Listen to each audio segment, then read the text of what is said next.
This is a story about a world obsessed with stuff. It's a story about a system in crisis. We're trashing the planet, we're trashing each other, and we're not even having fun. The good thing is that when we start to understand the system, we start to see lots of places to step in and turn these problems into solutions.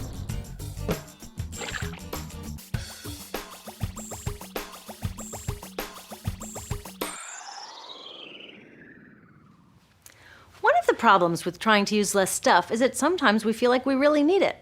What if you live in a city like, say, Cleveland, and you want a glass of water?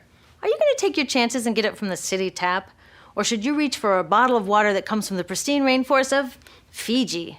Well, Fiji brand water thought the answer to this question was obvious, so they built a whole ad campaign around it. It turned out to be one of the dumbest moves in advertising history. You see, the city of Cleveland didn't like being the butt of Fiji's jokes, so they did some tests, and guess what? These tests showed a glass of Fiji water is lower quality, it loses taste tests against Cleveland Tap, and costs thousands of times more. This story is typical of what happens when you test bottled water against tap water. Is it cleaner? Sometimes, sometimes not. In many ways, bottled water is less regulated than tap. Is it tastier?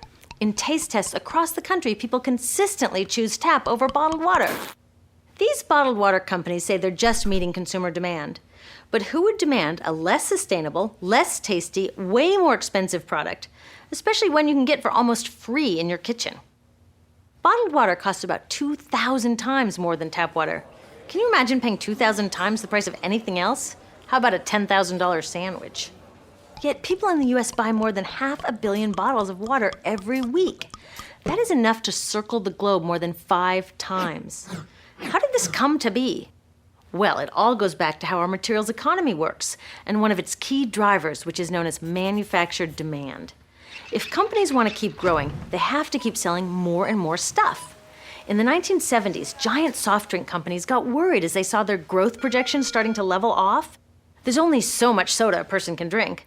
Plus, it wouldn't be long before people began realizing that soda is not that healthy and turned back to, gasp, drinking tap water. Well, the companies found their next big idea in a silly designer product that most people laughed off as a passing yuppie fad. Water is free, people said back then. What will they sell us next? Air? So how do you get people to buy this fringe product? Simple. You manufacture demand. How do you do that? Well, imagine you're in charge of a bottled water company. Since people aren't lining up to trade their hard-earned money for your unnecessary product, you make them feel scared and insecure if they don't have it. And that's exactly what the bottled water industry did. One of their first marketing tactics was to scare people about tap water with ads like Fiji's Cleveland campaign. When we're done, one top water executive said, tap water will be relegated to showers and washing dishes. Next, you hide the reality of your product behind images of pure fantasy. Have you ever noticed how bottled water tries to seduce us with pictures of mountain streams and pristine nature? But guess where 1/3 of all bottled water in the US actually comes from? The tap. Pepsi's Aquafina and Coke's Dasani are 2 of the many brands that are really filtered tap water. But the pristine nature lie goes much deeper. In a recent full-page ad, Nestle said, bottled water is the most environmentally responsible consumer product in the world. What? They are trashing the environment all along the product's life cycle. Exactly how is that environmentally responsible? The problems start here with extraction and production, where oil is used to make water bottles. Each year, making the plastic water bottles used in the US takes enough oil and energy to fuel 1 million cars. All that energy spent to make the bottle, even more to ship it around the planet, and then we drink it in about 2 minutes? That brings us to the big problem at the other end of the life cycle, disposal. What happens to all these bottles when we're done? 80% end up in landfills, where they will sit for thousands of years, or in incinerators, where they are burned, releasing toxic pollution. The rest gets collected for recycling. I was curious about where the plastic bottles that I put in the recycling bins go. I found out that shiploads were being sent to India, so I went there.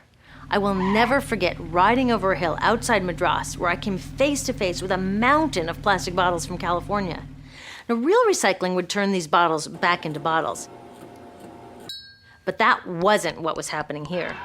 Instead, these bottles were slated to be downcycled, which means turning them into lower quality products that would just be chucked later. The parts that couldn't be downcycled were thrown away there, shipped all the way to India just to be dumped in someone else's backyard. If bottled water companies want to use mountains on their labels, it would be more accurate to show one of these mountains of plastic waste. Scaring us, seducing us, and misleading us. These strategies are all core parts of manufacturing demand. Once they've manufactured all this demand, creating a new multi-billion-dollar market, they defend it by beating out the competition. But in this case, the competition is our basic human right to clean, safe drinking water. Pepsi's vice chairman publicly said, the biggest enemy is tap water. They want us to think it's dirty and bottled water is the best alternative. In many places, public water is polluted, thanks to polluting industries like the plastic bottle industry. And these bottled water guys are all too happy to offer their expensive solutions, which keep us hooked on their products. It is time we took back the tap. That starts with making a personal commitment to not buy or drink bottled water unless the water in your community is truly unhealthy. Yes, it takes a bit of foresight to grab a reusable bottle on the way out, but I think we can handle it. Then take the next step.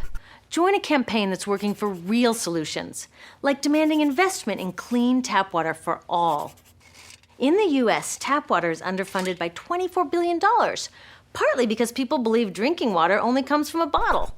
Around the world, 1 billion people don't have access to clean water right now. Yet cities all over are spending millions of dollars to deal with all the plastic bottles we throw out. What if that money was spent improving our water systems, or better yet, preventing pollution to begin with?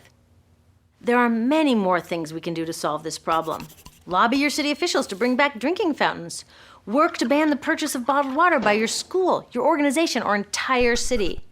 This is a huge opportunity for millions of people to wake up and protect our wallets, our health, and the planet. The good news is it's already started. Bottled water sales have begun to drop while business is booming for safe, refillable water bottles. Yay! Restaurants are proudly serving tap, and people are choosing to pocket the hundreds or thousands of dollars they would otherwise be wasting on bottled water.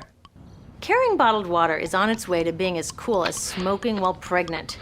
We know better now. The bottled water industry is getting worried because the jig is up. We are not buying into their manufactured demand anymore. We will choose our own demands, thank you very much, and we're demanding clean, safe water for all.